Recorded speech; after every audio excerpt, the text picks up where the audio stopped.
Focus plus रो महाप्रभाव खबर प्रसारण पर एक्शन मोड रे बुगुड़ा तहसीलदार किछि दिन पूर्वे आमे बुगुड़ा अंचल रे माळमाळ बेआईन इटाभाटी गढ़ी उठिबा था खबर प्रसारण करिथिलु एवं ए नै आमे स्थानीय तहसीलदार को मध्य अवगत कराइथिलु। खबर प्रसारण पर आज एक्शन मोड रे अछंती तहसीलदार अनेक बेआईन इटाभाटी उपरे चढ़ऊ करी सेगुडी को भांगिबा सहित राजस्व आदाय करछथि। जो समय आम निकट को दृष्टिगोचर है जे किसी इटाभाटी पड़ी तेणु मु विभिन्न सर्कल को फील्ड विजिट करने समय जो इटाभाटी गुड़ा पड़ता सब दृष्टिगोचर आसला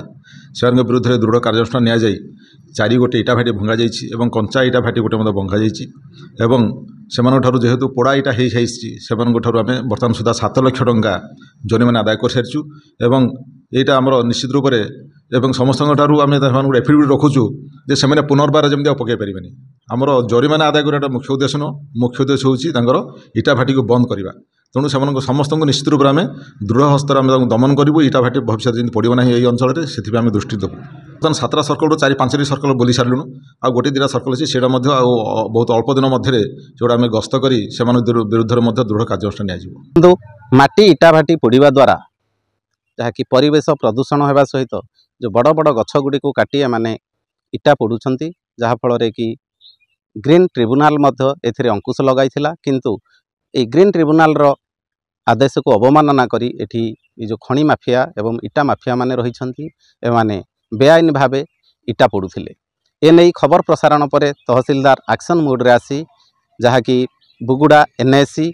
एवं गोलिया भामसियाली भवानपुर एवं माणितरार एवं कुंजवन अंचल रे चढ़ऊ करी जो बेआईन इटाभाटी गुड़ी को जेसीबी साहाय्य भांगिबा सहित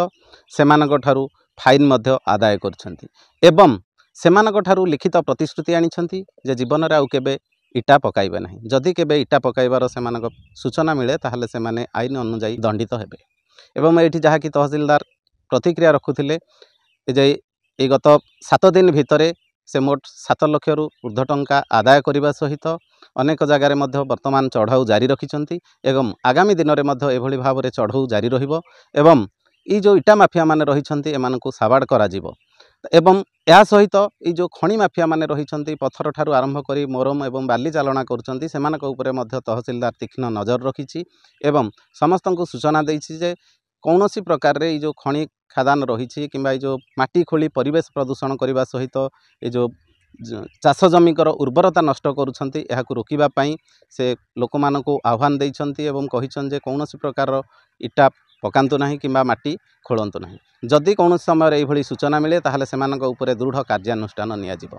ताहले एठी जो अंचल रे रहिछंती इटा माफिया माने वर्तमान से माने सजग होबा पई से आह्वान देइछंती। तो देखा जाऊ आगामी दिन में तहसीलदार एभली एक्शन मोड रो कार्य जोगु को भली भाव में इटा माफिया माने सुधुरुचंती एवं ए अंचलर परिवेश जो प्रदूषण मात्रा बढ़ी बढ़ी जाइछि ताकु रोकिया पई को भली भाव में पदक्षेप निया जाउछि। गंजाम बुगुड़ारू पूर्णचंद्र बारिक, फोकस प्लस।